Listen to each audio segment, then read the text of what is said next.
इस वीडियो में हम संत गाडगे जी महाराज के विषय में जानेंगे। एक ऐसा व्यक्ति जिसने अपने पूरे जीवन में एक कुटिया नहीं बनाई लेकिन समाज को इतना कुछ दे गया। एक ऐसा व्यक्ति जो स्वयं शिक्षित नहीं था लेकिन उसने समाज में शिक्षा के लिए एक क्रांति के रूप में किया। एक ऐसा व्यक्ति जो कहीं पे भी स्वच्छता का भाव लेकर चले जाता था और स्वच्छता का कार्य कर देता था और 1 रुपए नहीं लेता था। हम उनके विषय में जानेंगे। तो ये है संत गाडगे जी महाराज। तो संत गाडगे जी महाराज के विषय में बात करें तो इनका जो जन्म है, उनका जो वास्तविक नाम है, सबसे पहले उनका जो वास्तविक नाम है वो है देबू जी झींगरा जी जानोकर। तो जो महाराज जी हैं इनका जन्म 23 फरवरी 1876 को महाराष्ट्र का एक अमरावती ज़िला है वहाँ पे हुआ था। वहाँ पे एक गांव हुआ करता था सेठ गांव। तो सेठ गांव एक धोबी परिवार था, वहाँ पर इनका जन्म हुआ था।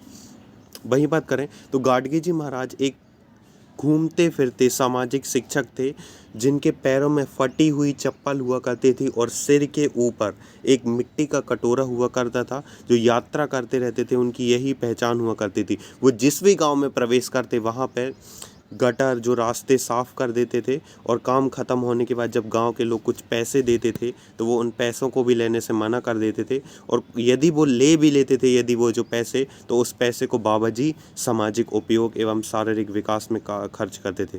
लोगों से मिले हुए पैसे महाराज गाँवों में जो स्कूल, धर्मशाला, अस्पताल, जानवरों के निवास स्थान बनवाने में हेल्प करते थे। इन सभी कार्य करते थे और शाम के समय वो कीर्तन का कार्य करते थे और लोक उपकार का कार्य, समाज कल्याण के लिए जीवन में उन्होंने अपना जीवन पूरा निकाल दिया। संत गाडगे जी महाराज की बात करें तो लोगों को जानवरों पर अत्याचार करने से रोकते थे और समाज में चल रही जो जाति भेदभाव, रंग भेदभाव की भावना वे नहीं मानते थे और लोगों को इसके खिलाफ जागरूक करते थे।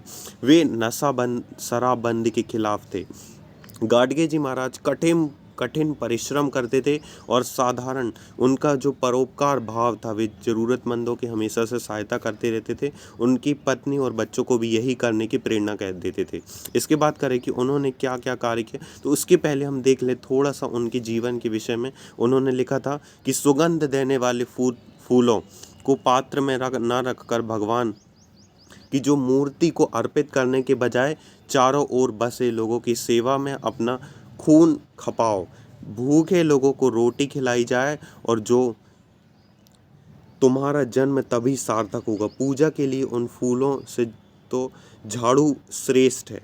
जो उनकी झाड़ू, वो कहते थे कि पूजा में जो आप फूल चढ़ा रहे हो उससे ज़्यादा तो झाड़ू श्रेष्ठ है, क्योंकि इससे सामाजिक कार्य, जो समाज के लिए कार्य, अब उनके देख लिए उन्होंने इतने महान बड़े बड़े कार्य किए हैं। समाज को आगे बढ़ाने के लिए इतनी ललक दृढ़ इच्छा हुआ करती थी। खुद अनपढ़ थे लेकिन युवा पीढ़ी को पढ़ा सके इसके लिए उन्होंने भीख तक मांगा और शिक्षा के लिए कार्य किया। गांव की जो नालियां थी उनको साफ करते थे, फिर खुद ही बधाई देते थे कि भाई साहब आप लोगों की जो शहर है, गांव है, वो साफ हो गया। सफाई के बदले गांव के लोगों उनसे पैसे देते थे और इनसे मिलने वाले पैसे को उन्होंने सामाजिक कार्य में खर्च किया। किंतु वे सारे जीवन इस महापुरुष ने अपने एक कुटिया तक नहीं बनाई, एक छोटी सी कोठी अपने लिए रहने के लिए तक नहीं बनाई। धर्मशालाओं और बरामदे या आसपास किसी वृक्ष के नीचे सो जाते थे। खाने तक को बर्तन नहीं थे। अपना सब कुछ बेचकर उन्होंने समाज को समर्पित कर दिया। उनका ये ट्रेडमार्क था कि वो झाड़ू लेकर चलते थे और जहाँ भी जाते थे गांव-गांव में वो गंदगी साफ करके जाते थे। संत गाडगे जी समाज में स्वच्छता की शिक्षा दी और उन्हें स्वच्छता का जनक कहा जाता है। इस माध्यम से लोगों के अंदर एक गंदगी को दूर करने का, मानवता का उन्होंने संदेश दिया। अपने कीर्तन से क्रांति लाकर सत्य कर्म की कमाई पैसे से इतिहास बना दिया था। स्वच्छता ना सिर्फ हमारे वातावरण को शुद्ध करता है बल्कि हमें एक स्वस्थ और विकसित जीवन भी देता है। इसके बात करें तो उनका कुछ अंतिम समय था, कब हमें साथ छोड़कर गए थे गाडगे जी महाराज, तो उन्हें सम्मान देते हुए महाराष्ट्र सरकार ने 2000 और 2001 में संत गाडगे बाबा ग्राम स्वच्छता अभियान की शुरुआत की। ग्रामवासी अपने गांव में स्वच्छता रखते थे, उन्हें यह पुरस्कार दिया जाता था। महाराष्ट्र में एक प्रसिद्ध समाज सुधारक थे और भारत सरकार ने भी उन्हें सम्मान दिया था। वहीं अमरावती यूनिवर्सिटी का जो नाम था उसे बदलकर वहाँ पे गाडगे जी महाराज यूनिवर्सिटी कर दिया गया और उनका अंतिम समय था 20 दिसंबर 1956। वो तो चले गए लेकिन उनके विचार आज भी हमारे दिल में हैं और हम आदर्श का पालन करते हैं।